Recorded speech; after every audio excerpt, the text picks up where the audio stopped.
Kwa majina ninaitwa Elikana Daudi Zabloni, ni afisa mipango wa halmashauri ya wilaya Iramba, na hapa nipo kwa niaba ya mkurugenzi mtendaji.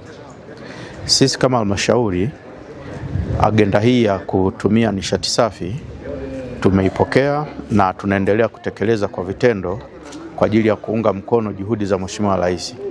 Katika halmashauri yetu, zile taasisi ambazo zinatakiwa kutumia nishati safi, kati ya shule 10 ambazo zina wanafunzi zaidi ya 100, katika halmashauri yetu tuna shule za sekondari 7 ambazo tayari zimekwisha anza kutumia nishati safi, na nishati hii tumekuwa tukizipata kwa kushirikiana na serikali pamoja na wadau, ambapo tumekuwa tukishirikiana na taasisi kama ya wafanyakazi, taasisi ya WCF ambayo imetupatia fedha kwa ajili ya kufunga nishati safi katika shule zetu.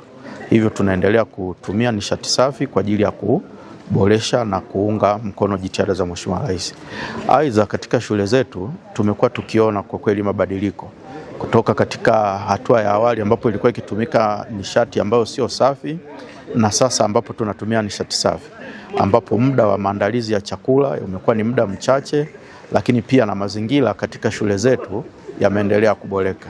Wanafunzi pamoja na wapishi wamekuwa wakitupa ushuhuda kwamba sasa hivi wako na wanatumia muda mchache kwa ajili ya maandalizi ya chakula, na kwa kweli wako na hamasa kubwa kwa ajili ya kuendelea kuboresha utumiaji wa nishati safi katika shule zetu. Na jitihada mbalimbali kwa ajili ya kuhakikisha basi shule zetu zote tunaendelea kuweka kwenye bajeti zetu na kuhakikisha kwamba wanaendelea kutumia nishati safi. Tunaendelea kutoa wito kwa kweli kwa wananchi wetu, kwani taratibu zimeendelea kuboreshwa. Kwa mfano, kwa kushirikiana pamoja na TANESCO kumekuwa kukitolewa kwenye kuunga umeme, basi kumekuwa kukitolewa pia nishati majiko kwa ajili ya nishati safi.